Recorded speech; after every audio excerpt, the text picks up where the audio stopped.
नमस्कार बच्चों। आज हम एनसीईआरटी की छठी कक्षा की हिंदी पुस्तक वसंत भाग 1 के पाठ 13 मैं सबसे छोटी हूँ कविता के अभ्यास प्रश्नों पर चर्चा करेंगे। कविता के अंतर्गत पहला प्रश्न है, कविता में सबसे छोटे होने की कल्पना क्यों की गई है? यानी वो बच्ची जो है वो हमेशा छोटी क्यों बनी रहना चाहती है। इसके उत्तर में हम लिखेंगे, कविता में सबसे छोटे होने की कल्पना इसलिए की गई है जिससे कि लंबे समय तक उस छोटे बच्ची को माँ का प्यार मिलता रहे, माँ के आंचल की छाया मिलती रहे, माँ का साथ मिलता रहे, विभिन्न प्रकार के खिलौने मिलते रहें, माँ द्वारा परियों की कहानियाँ सुनने को मिलती रहें, माँ उसको नहला धुलाकर तैयार करे, माँ उसे लाड करे, उसे जब वो खेल कर आए और जब वो थोड़ी गंदी हो जाए तो उसका हाथ मुंह धुला धुला कर उसे तैयार करे। तो जितनी भी ये छोटी छोटी बातें हैं वो इस प्रश्न के अंतर्गत आप लिख सकते हैं। उसके बाद अगला प्रश्न है, कविता में ऐसी बड़ी न हूं मैं क्यों कहा गया है? क्या तुम भी हमेशा छोटे बने रहना पसंद करोगे? तो इस कविता में ऐसी बड़ी न हूं क्यों कहा है? क्योंकि वो जो एक छोटी सी बच्ची है वो हमेशा अपनी माँ के साथ रहना चाहती है, उसके साथ रहना पसंद करती है। वह ऐसी बड़ी बनना पसंद नहीं करती जिससे कि उसकी माँ का प्यार व दुलार कम हो जाए। बड़ी बनकर वह माँ का प्यार खोना नहीं चाहती, इसलिए इस कविता में ऐसी बड़ी ना हूं मैं की कामना की गई है। और हम ये भी लिख सकते हैं कि जब बच्ची बड़ी हो जाती है तो उसे ये लगता है कि माँ अपने घर के कामों में लगी रहेंगी, उसको उतना लाड और दुलार नहीं देंगी, जब कभी बाहर जाएंगी तो उसको अपने साथ घुमाने नहीं ले जाएंगी। तो इसलिए वो ऐसी बड़ी नहीं होना चाहती जिसमें कि उस बच्ची को माँ कुछ क्षण के लिए भी अकेला छोड़ दे। और क्या तुम भी हमेशा छोटे बने रहना पसंद करोगे? तो हाँ, हम भी हमेशा छोटे बने रहना पसंद करेंगे। अगला प्रश्न है, आशय स्पष्ट करो। हाथ पकड़ फिर सदा हमारे साथ नहीं फिरती दिन रात। कविता की ये दो पंक्तियां दी गई हैं जिसका हमें आशय स्पष्ट करना है। तो इसके उत्तर में हम क्या लिखेंगे?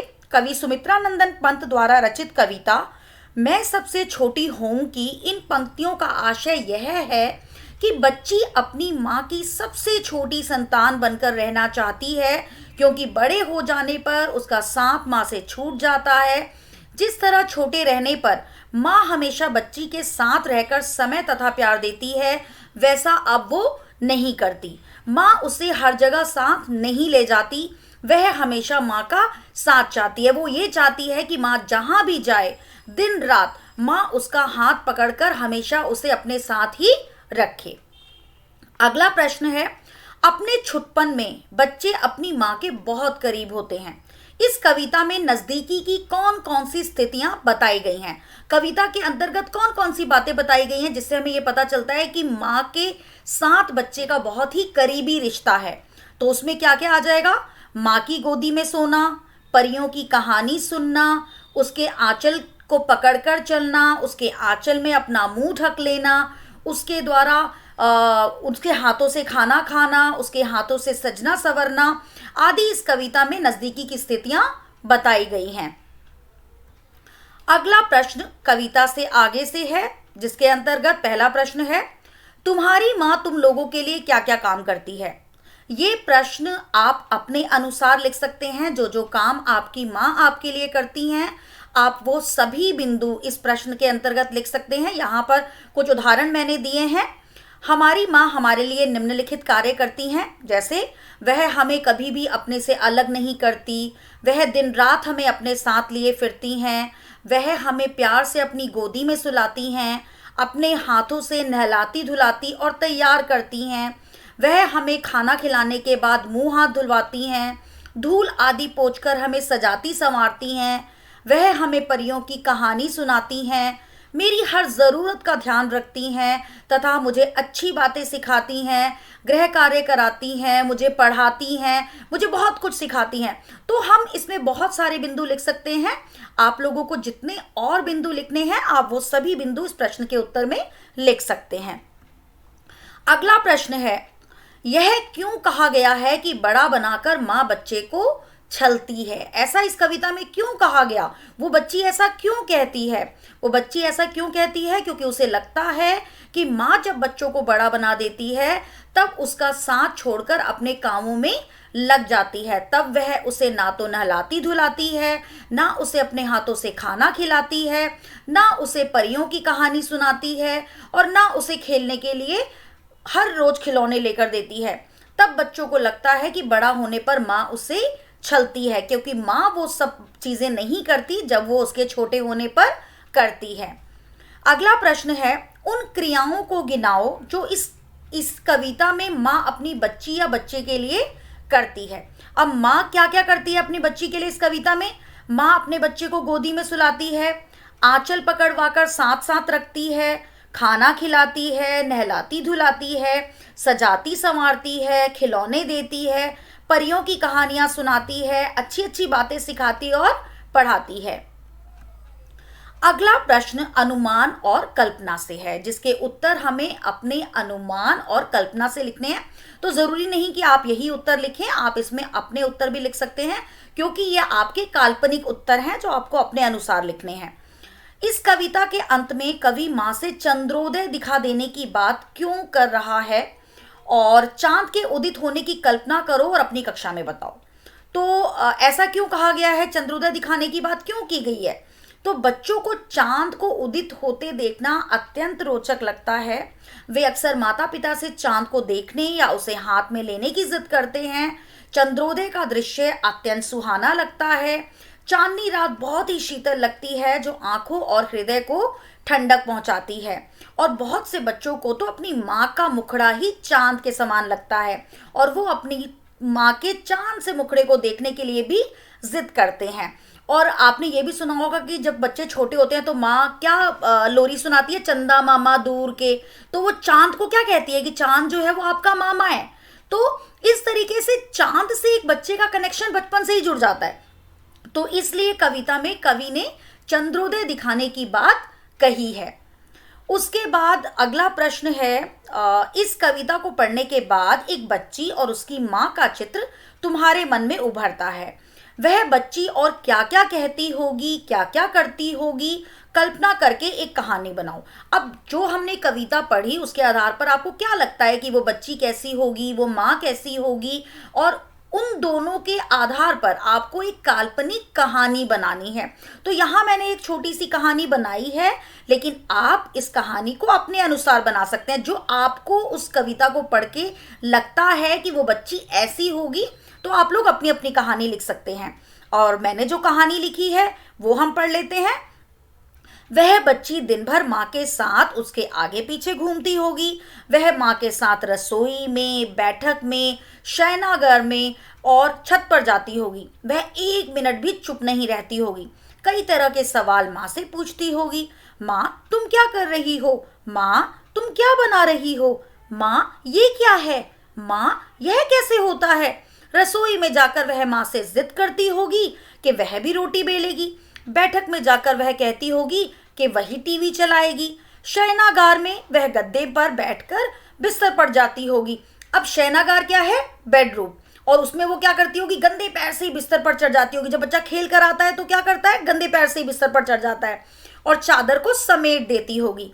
घर भर में उसके खिलौने बिखरे पड़े रहते होंगे। छत पर जाकर वह दूर कहीं पतंग उड़ते देख माँ से उसे लाने की जिद करती होगी। रात में वह जब नहीं सोती होगी तब तक माँ उसके पास लेटकर उसे परियों की कहानी सुनाती होगी। इस प्रकार वह सारा दिन माँ को अपने में ही उलझाए रखती होगी। तो ऐसे आप भी उस बच्ची की किसी भी प्रकार की कहानी बना सकते हैं। अगला प्रश्न है, माँ अपना एक दिन कैसे गुजारती है? कुछ मौकों पर उसकी दिनचर्या बदल जाया करती है, जैसे मेहमानों के आ जाने पर, घर में किसी के बीमार पड़ जाने पर या त्योहार के दिन। इन अवसरों पर माँ की दिनचर्या पर क्या फर्क पड़ता है, सोचो और लिखो। अब माँ जो मम्मियाँ आपकी वर्किंग नहीं होती, हाउसवाइफ होती हैं, वो तो पूरा दिन घर का काम करती हैं। तो यहाँ पर जो भी बच्चा उत्तर लिखेगा वो अपनी माँ के कार्य के अनुसार ही लिखेगा। अगर उनकी माँ घर में ही रहती हैं तो उनकी दिनचर्या उसके अनुसार होगी, और जिनकी मम्मी जॉब करती हैं उनकी दिनचर्या उसके हिसाब से होगी। तो इस प्रश्न में आपको अपनी माँ की दिनचर्या लिखनी है कि आपकी मम्मी पूरे दिन क्या क्या काम करती हैं और वो पूरे दिन को कैसे मैनेज करती हैं, और जब कोई गेस्ट आ जाता है या कोई बीमार हो जाता है या कोई फेस्टिवल होता है तो आपकी माँ का जो रूटीन है, डेली रूटीन, उसमें क्या क्या बदलाव आते हैं, क्या क्या चेंजेस आते हैं। तो यहाँ पर तो हमने एक घरेलू महिला के विषय में ही लिखा है। आप अपने अनुसार अपनी माँ की दिनचर्या लिख सकते हैं। जैसे यहाँ पर हमने लिखा है, माँ अपना एक दिन प्रातः काल उठकर रात्रि सोने तक घर के कामों को पूरा करने में गुजारती है। वह प्रातः चाय बनाती हैं, फिर खाना बनाती हैं, बच्चों को तैयार कर स्कूल भेजती हैं, घर की सफाई करती हैं, कपड़े धोती हैं, फिर शाम को खाना बनाती हैं। कुछ विशेष मौक़ों पर, मेहमान के आ जाने पर उनके लिए विशेष भोजन तैयार करना पड़ता है, मेहमानों के विश्राम के लिए प्रबंध करना पड़ता है। इसी तरह अगर घर में कोई बीमार हो जाए तो बीमार सदस्य की देखरेख करना उनकी पहली प्राथमिकता होती है। त्योहार के दिनों में भी त्योहार की तैयारी पूरी निष्ठा से वो करती होंगी। पूजा व विशेष भोजन का प्रबंध करना पड़ता है। इस तरह विशेष अवसरों पर माँ की दिनचर्या में परिवर्तन आ जाता है। तो यानी सुबह से लेकर शाम तक आपकी माँ की क्या दिनचर्या है उसका वर्णन आप इस प्रश्न के अंतर्गत करेंगे, और बीमार पड़ जाने पर उनकी दिनचर्या में क्या बदलाव आते हैं, त्योहारों में क्या क्या बदलाव आते हैं, वो उन सब का वर्णन आप अपने अनुसार ही यहाँ पर करेंगे। अगला प्रश्न है, नीचे दिए गए शब्दों में अंतर बताओ और उनमें क्या फर्क है। जैसे स्नेह और प्रेम, ये जो शब्द हैं ये मतलब एक समान ही लगते हैं लेकिन इनके अर्थ अलग अलग होते हैं। जैसे पहला है स्नेह और प्रेम, अगला है ग्रह और गृह, शांति, सन्नाटा, निधन, निर्धन, धूल, राख, समान, सामान। तो इनमें क्या फर्क है, ये हम कैसे, अब इसको कैसे हम वाक्यों के माध्यम से हम इनका फर्क पता करेंगे। जैसे स्नेह, छोटे के लिए प्रेम, जो स्नेह होता है वो अपने से छोटों से होता है, तो माँ अपने बच्चे से स्नेह करती है। अगला है प्रेम, प्रेम क्या होता है, प्रेम छोटे बड़े किसी के लिए भी हो सकता है, सभी के लिए हो सकता है। जैसे राम और लक्ष्मण का प्रेम एक मिसाल है। शांति, शांति क्या होता है, कोई भी हलचल ना होना, बिल्कुल पीसफुल एनवायरनमेंट। तो नेहा घर में आज इतनी शांति क्यों है, एक प्रश्न है कि इतना शांति क्यों है, कोई आवाज क्यों नहीं आ रही है। और सन्नाटा, सन्नाटा क्या है, वातावरण में चुप्पी होना, यानी एक ऐसा एटमॉस्फेयर जहां बिल्कुल शांत, मतलब बिल्कुल कुछ एक हवा की भी, मतलब एक पत्ते की भी आवाज ना हो। तो रात के वक्त गांव में क्या हो जाता है, सन्नाटा छा जाता है। धूल, हम इसे मिट्टी, धूल जो है वो मिट्टी है, जैसे चारों तरफ धूल से प्रदूषण फैल रहा है या चारों तरफ हमें मिट्टी ही मिट्टी दिखाई दे रही है, धूल ही धूल दिखाई दे रही है।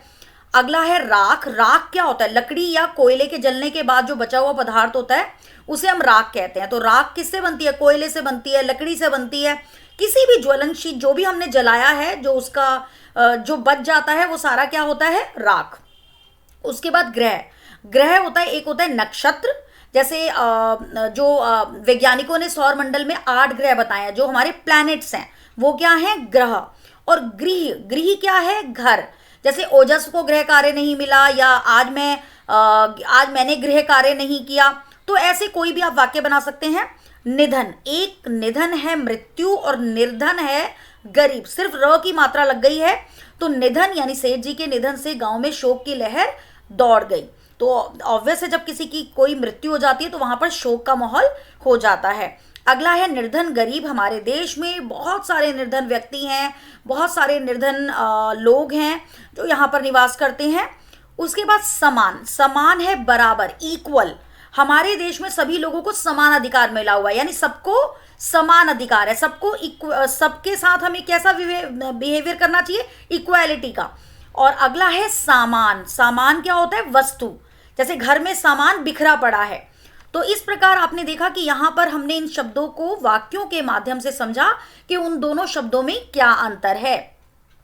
और बच्चों जरूरी नहीं कि आप यही वाक्य बनाएं, आप इनके अलावा अपने वाक्य बना सकते हैं जिससे कि आपको इन शब्दों का जो कॉन्सेप्ट है वो क्लियर हो जाए।